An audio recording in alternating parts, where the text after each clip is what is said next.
Evangelho segundo escreve Mateus, capítulo de número 14. O texto é bem claro em nos dizer que Jesus estava no deserto com os seus discípulos.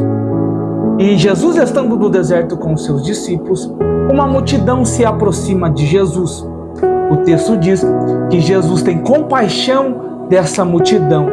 Tendo compaixão dessa multidão, Jesus passa a curar os enfermos. O texto diz que o tempo se passa e a tarde chega. Os discípulos então olham para Jesus e falam: Jesus, a tarde chegou. Vamos despedir o povo para que eles comprem alimento para si.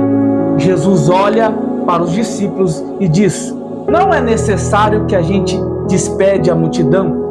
Vamos alimentar esta multidão. Os discípulos olham para Jesus e falam: Jesus, não temos nada aqui para alimentar essa multidão, senão 5 pães e 2 peixinhos. 5 pães e 2 peixinhos, pela lógica humana, não daria para alimentar aquela multidão, pois aquela multidão era 5.000 homens, tirando mulheres e tirando crianças. Alguns estudiosos dizem que essa multidão era de aproximadamente 15.000 a 20.000 pessoas.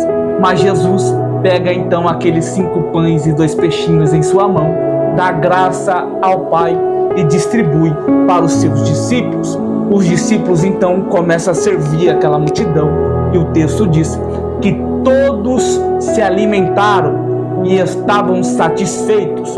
E quando os discípulos foram recolher os cestos, sobraram 12 cestos cheios de pães, cheios de peixe. E nesse texto eu consigo aprender uma grande lição.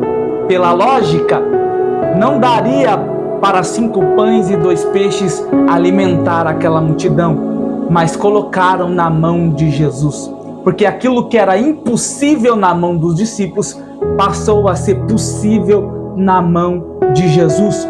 Porque aquilo que é pouco na minha mão, quando eu coloco nas mãos de Jesus, passa a ser muito.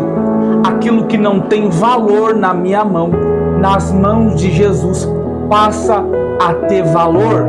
Jesus tem poder e as mãos de Jesus têm poder para transformar tudo aquilo que parecia que nas minhas mãos não daria certo. Então, meu irmão, coloque os seus sonhos na mão de Jesus. Coloque os seus projetos na mão de Jesus.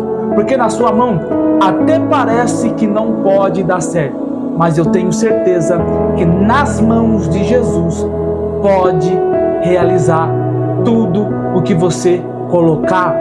Se você gostou desse vídeo, deixe o seu like, escreva o seu comentário e se inscreva no canal, porque toda semana tem vídeo novo.